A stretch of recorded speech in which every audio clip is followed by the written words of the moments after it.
The first symptom was doubt.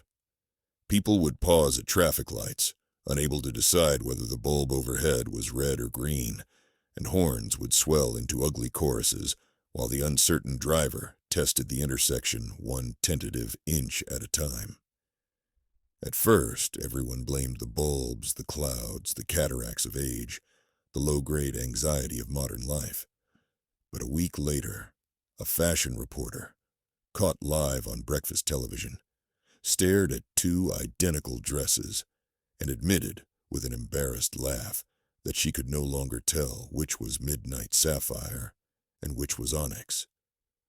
The plague spread without fever or rash. It moved through the optic nerves of whole cities, bleaching reality into a charcoal sketch. Researchers nicknamed it the desaturation, a phrase both clinical and poetic, though the tabloids preferred Greyfall. No one went blind. Instead, the spectrum simply drained away, and humanity woke each morning to a world that looked like newsreel footage from a war 80 years past. Mara Sentes remembered the exact instant the last color slipped from her sight. She was leaning over the balcony of her fifth-floor apartment, watering a window box of verbena. One heartbeat, the petals glowed imperial purple. The next, they were the hue of smoke. The soil, the sky, her own hand clutching the tin watering can, everything flattened into a single ash-tinted register. She gasped, as if some part of her had been yanked out through her eyes. A minute later, neighbors throughout the building howled the same startled cry, a chorus of mourning for a palate that had vanished in unison. By winter, the government had created the Bureau of Visual Welfare. Its inspectors carried matte silver badges and confiscated contraband color. Lipsticks rumored to still sparkle crimson to the lucky few, antique stained glass windows, even children's picture books, on the grounds that lingering fragments of hue could spark riots of jealousy. An emergency accord placed the last surviving butterflies, custodians of the planet's truest pigments, on an endangered list protected by shoot-on-sight edict.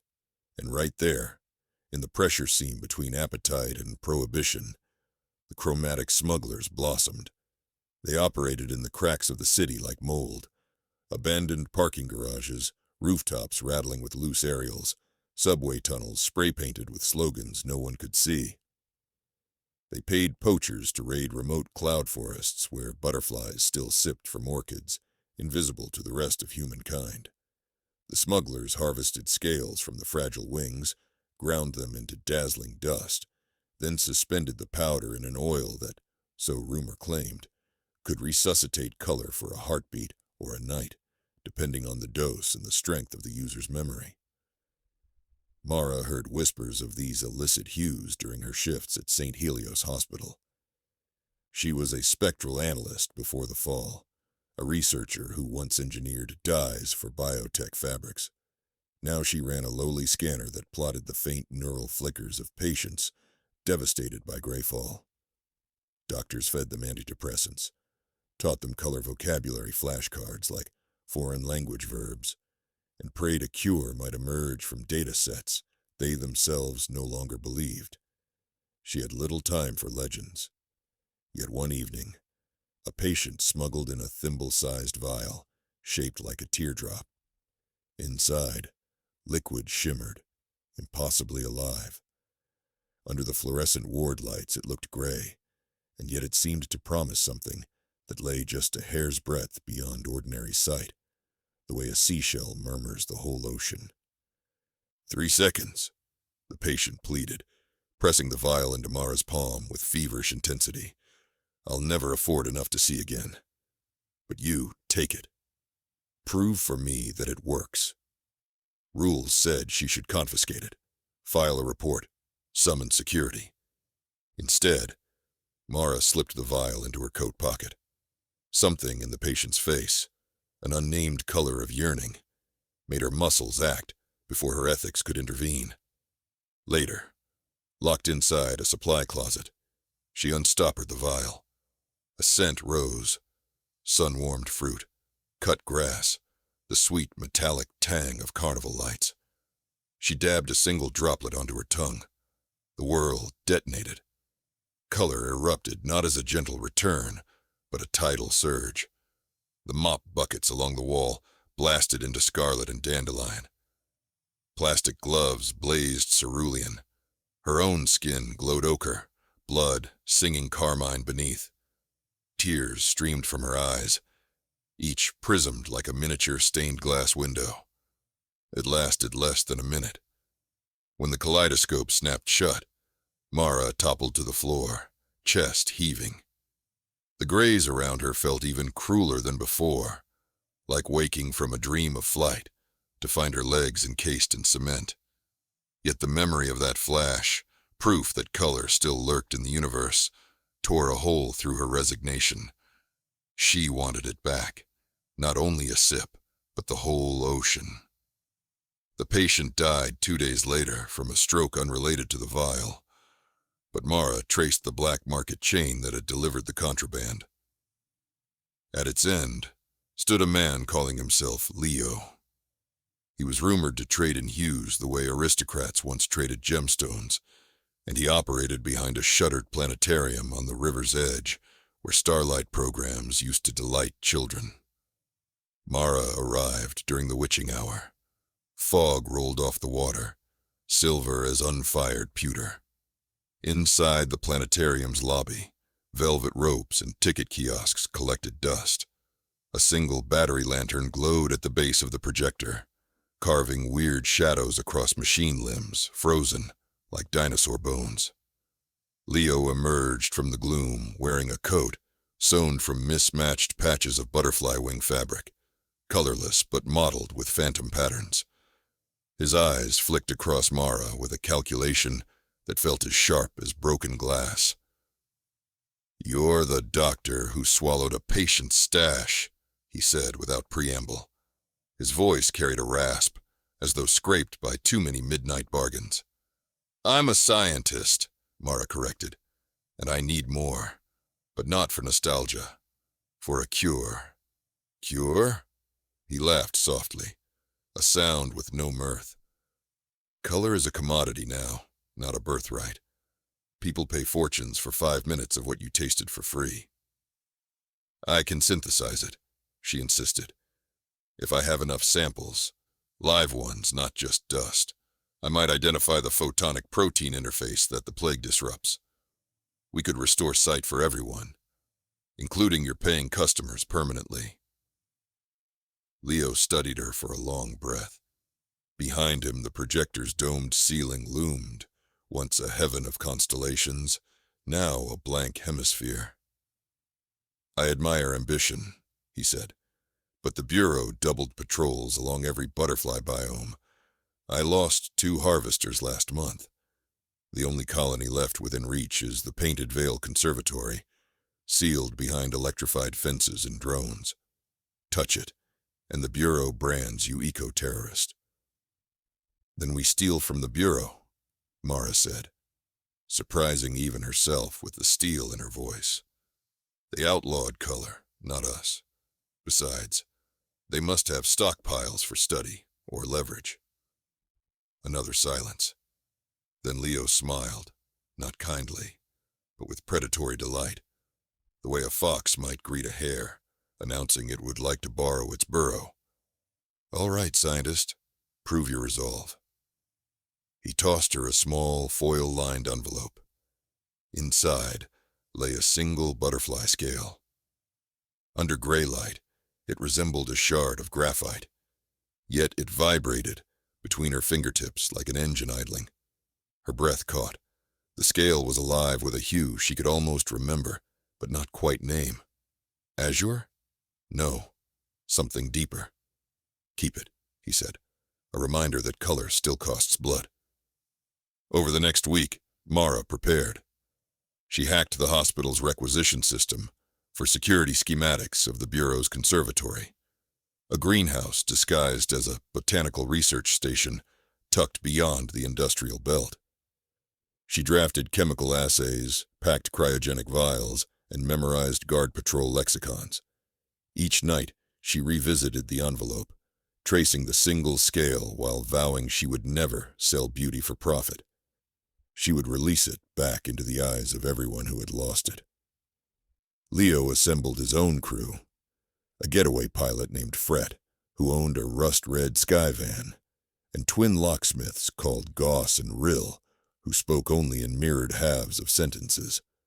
Mara disliked them on sight. They smelled of adrenaline and opportunism, but she needed their skills. The raid commenced beneath a moon, shaved to a sickle.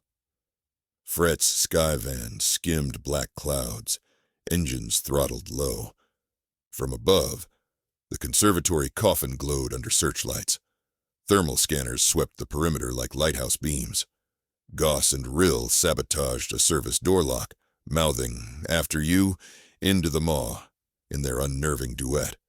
Inside, humid air kissed Mara's cheeks, thick with the scent of soil, and latent color her eyes still could not see. Rows of mesh cages lined the hall. Soft rustles echoed, wings beating against wire. She found them in a vaulted chamber. Hundreds of butterflies roosting on tropical branches, shipped in weekly from equatorial jungles. Even colorless, the insects pulsed like small hearts. She slipped on nitrile gloves and coaxed one onto her finger. Light refracted across its wings, hinting at a secret mosaic. Leo filled vials with a tranquilizing mist, while Mara plucked half a dozen specimens for live study, easing them into portable stasis pods. All seemed too smooth until the alarms blared. Steel shutters slammed over exits. Red strobes, so the sign claimed, though to them merely brighter gray, stuttered across the greenhouse. Speakers crackled. "This facility is under protection of the Bureau of Visual Welfare. Drop all contraband and lay face down." Goss cursed in stereo. Fret's voice spiked through comms. "External drones are vectoring. 3 minutes until intercept." Leo drew a sidearm, polished dull from use. "Plan B," he said. Mara had never been briefed on Plan B. He shot out the overhead irrigation pipes. Water rained down, drenching every surface. Then he hurled a plastic charge onto a central support beam. It detonated with a concussive thud, blowing apart glass panes in the roof. The night sky opened like a ravenous mouth. "Help me!" Mara shouted over the cacophony. "The butterflies!" But Leo was already sprinting toward a service ladder, abandoning crates of captured wings. Goss and Rill followed, each lugging duffel bags that clinked with vials. Mara hesitated only a second. She punched the emergency override on the mesh cages. Doors snapped wide. The butterflies launched upward in a shimmering storm. Though Mara could not see their colors, she felt them brush her cheeks like confetti of living embers. Drone rotors roared outside. Searchlights lanced through the broken roof. As the butterflies spilled into the air, beams tracked thousands of fluttering shapes, too small to target. A glorious chaos. Mara bolted after the smugglers, pod cases strapped to her back. They raced along catwalks where shards of safety glass tinkled beneath boots. From a hatch, they leapt to the roof and down a service staircase where Fret hovered the Skyvan, ramp yawning open. Bullets sparked off railings. Bureau officers surged below. Mara felt a fist seize her backpack strap. She spun, swinging a metal pod like a mace, cracking the grip loose. Leo hauled her aboard. The ramp slammed shut, and the Skyvan clawed upward. Mara collapsed beside cargo nets stuffed with loot the twins had saved. Vials, scales, perhaps coins of other desperation. She glanced at Leo, expecting triumph. Instead, she found him staring out a porthole, expression unreadable. Beyond, the cloud of butterflies fanned across the city skyline like meteor fragments. Even in grayscale, the spectacle was breathtaking. Citizens on rooftops pointed skyward, jaws slack. Fred banked hard, diving toward a disused pier. Spotlights still combed the sky behind them. As wheels bounced on cracked concrete, Leo barked, "Load out fast. Bureau will trace us." They hurried crates into an underground tram tunnel where smugglers maintained cash rooms. Mara transferred the stasis pods to a portable lab bench. She ignored the others' chatter, locking herself into a floodlit alcove flanked by chemical spectrometers, scavenged from university ruins. Hours bled away as she dissected microscopic flakes from the butterfly's wings. Under electron resonance, their nanostructures refracted light into invisible prisms. The plague, she hypothesized, had scrambled ocular proteins that interpret those prisms. The smuggler's oil acted like a temporary translator. Could she teach the eye cells to speak color permanently? She administered micro-doses into cultured retinal organoids. One sample quivered, then shone with weak fluorescence detectable by the machine's sensors. Her pulse galloped. She needed a living host next, and there was only herself. Mara loaded a sterile syringe, calculated dosage, and injected the solution near her tear duct. Pain flared, brief as a bee sting. She held her breath. The world exhaled color, not in a violent burst like before, but a gradual sunrise, as if her eyes were stirring from a long nap. The rust on the tunnel pipes glowed burnt sienna. Warning stickers blazed citron.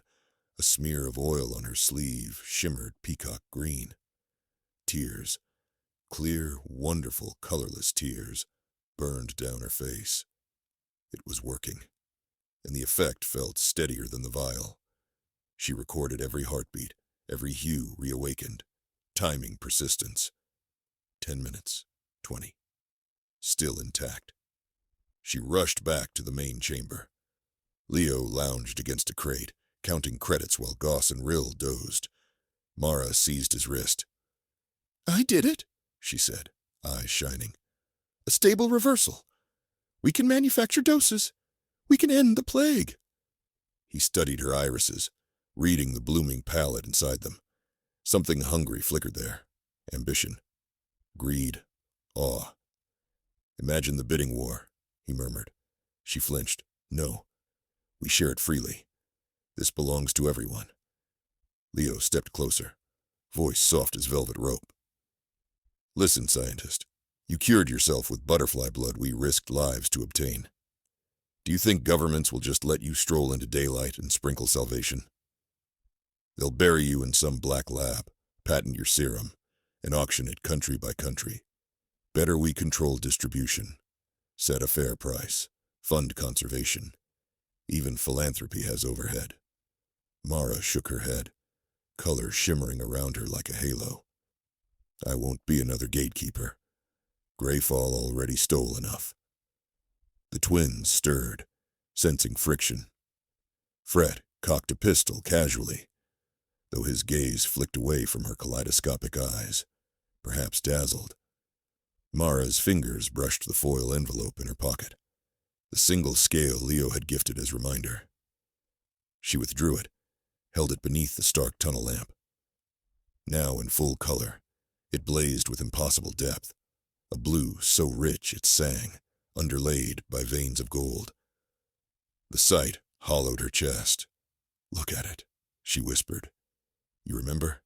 This was free before greed." Something inside Leo cracked, subtle as frost on glass.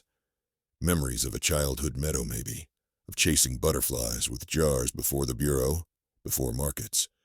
His pistol hand lowered a hair. Footsteps echoed down the tunnel. Bureau patrols, drawn by thermal signatures. No time for debate. Mara shoved the scale into Leo's palm. "Choose," she said. "Profit, or the return of wonder." Sirens shrieked overhead. Dust sifted from the ceiling. Leo stared at the scale a heartbeat longer, then snarled at Fred. "Burn the ledgers." To Mara he tossed a data drive. "Your research. Broadcast it before they gag us." Goss and Rill protested in their fractured chorus, but Leo barked them silent. She's right. If everyone sees again, color loses black market value, but we keep our souls. They detonated a thermite cache, collapsing the tunnel mouth just as bureau officers rounded the bend. Flames painted the air. Mara could see the colors, furious oranges licking cobalt sparks. They escaped through maintenance ducts into the dawn. Above ground, early sunlight slanted through smog. A few straggler butterflies still wheeled between rooftops. Children pointed and laughed, not caring that their eyes rendered only gray silhouettes. Not yet. Mara uploaded her serum blueprints to every open server, every amateur biolab forum, attaching step-by-step fabrication, using kitchen-grade centrifuges and household solvents. Within hours, mirrors across the web reflected her eyes, proof the cure worked. The Bureau tried to jam signals, but the code spread faster than authority could chase. Within weeks, kitchen sinks and community clinics brewed doses.